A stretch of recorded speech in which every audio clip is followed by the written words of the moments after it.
గురుగారు మరొక ఉత్తరం చూద్దామండి. తప్పకుండా. ఖమ్మం నుండి కళ్యాణి గారు రాస్తూ ఉన్నారు. శివుడి పంచముఖాల విశిష్టత ఏమిటి తెలియజేయగలరు? శివుడి యొక్క పంచముఖాలు చాలా అద్భుతంగా ఉంటుంది. ఈ పంచముఖాలతోటి కూడుకున్నటువంటి శివుణ్ణి మనం ఎక్కడైనా చూడాలి అంటే అది పశుపతినాథ్ క్షేత్రం. ఎంత అందంగా ఉంటుంది అసలు ఆ పశుపతినాథ క్షేత్రం కానీ, ఆ పశుపతినాథుడి యొక్క రూపం కానీ. ఆయన ఈశాన, తత్పురుష, అఘోర, వామదేవ, సద్యోజాత అని 5 ముఖాలు కలిగి ఉంటాడు. తూర్పు, దక్షిణము, పశ్చిమము, ఉత్తరము, ఊర్ధ్వముఖము, పైన, వీటన్నిటినీ కూడా ఆ స్వామి మనకి దర్శనం ఇస్తూ ఉంటాడు.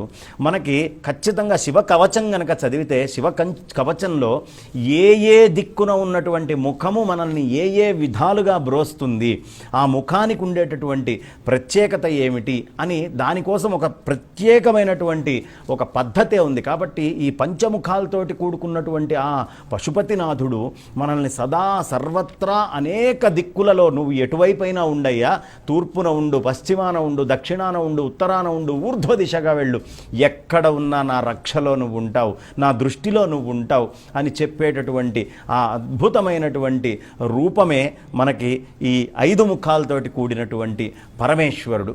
ఈ 5 ముఖాలు దేన్ని చూపిస్తాయి అంటే పరమేశ్వరుడు చేసేటటువంటి 5 క్రియలకి మూలము. సృష్టి, స్థితి, లయ, సంహార, తిరోధానాదులు అని ఆ 5 రకాలైనటువంటి కార్యక్రమాలని పరమేశ్వరుడు చేస్తాడు.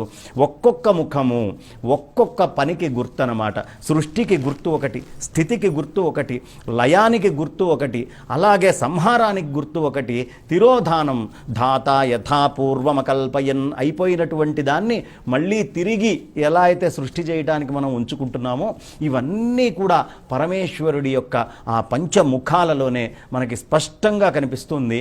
ఇంకా కొన్ని వ్యాఖ్యానాల్లో దగ్గరికి వెళ్తే మనకి పంచభూత లింగాలు అని కనిపిస్తాయి. ఇందులో కూడా ఒక్కొక్క ముఖము ఒక్కొక్క భూతానికి గుర్తుగా చెప్పబడతారు.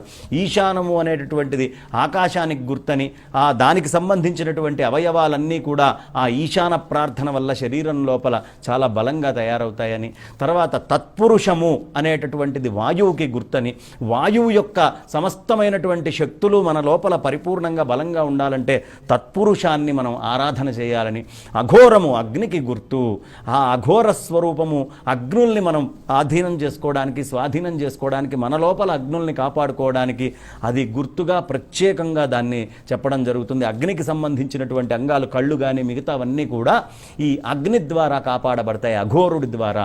కాబట్టి అఘోరము అనేటటువంటిది చాలా ప్రధానము. ఆ తర్వాత తత్పురుషము జలాలకి గుర్తు. జలాలన్నిటికీ ఆయనే కదా అధిపతి. ఇవాళ మనం అక్కడ కుంభమేళాలు చేసుకుంటున్నామన్నా, పుష్కరాలు చేసుకుంటున్నామనుకుంటున్నా, ఎక్కడ నీళ్లు తాగుతున్నా వచ్చేటటువంటి నదులన్నీ ఈ భూమి మీద దాదాపు పరమేశ్వరుడి యొక్క అనుగ్రహం వల్ల మాత్రమే జలాలన్నీ సంచరిస్తూ ఉన్నాయి. ఈ జలాలన్నిటికీ అధిపతి ఆయన. మనమందరం జీవించి ఉన్నాము అంటే కారణం ఆయనే. కాబట్టి ఆ జలాలన్నిటికీ మూలమైనటువంటి వామదేవ అవతారంగా ఆయన్ని ప్రత్యేకంగా చూపిస్తారు. సద్యోజాతము భూమికి గుర్తు. కాబట్టి ఈ పంచ భూతాలు ఏవైతే ఉన్నాయో అవి లేకుండా సృష్టి లేదు, మనిషి లేడు, ఎవడు లేడు. మొత్తము ఈ పశువులన్నిటికీ పతి. ఎందుకయ్యా అంటే ఈ పంచభూతాలని ఆధీనంలో పెట్టుకొని వీటితో పాటు అష్టమూర్తి స్వరూపమైనటువంటి ఆయన ఇటు ఒక పక్క నుంచి మనకి ఈ పంచమూర్తులే కాకుండా జీవుణ్ణి తీసుకొని సూర్యచంద్రుల్ని పెట్టుకొని అష్టమూర్తి స్వరూపంగా అనుగ్రహించేటటువంటి దేవుడు. అందుకని ఈ పంచముఖాలలో ఒక్కొక్క ముఖానికి మహన్యాసం కనుక మనం తీసుకుంటే ఏ దిక్కేమిటి, ఎటుపక్కకి ఎటు పోవాలి, ఇవన్నీ కూడా మనకి శివకవచంలో మహన్యాసంలో ఎక్కడికి వెళ్ళినా పరమేశ్వరుడి యొక్క రక్ష మన మీద ఎలా ఉంటుంది అని చెప్పడానికి ఈ 5 ముఖాలు సంకేతంగా గుర్తుగా మనకు అనేక విషయాల్ని తెలియపరుస్తాయి.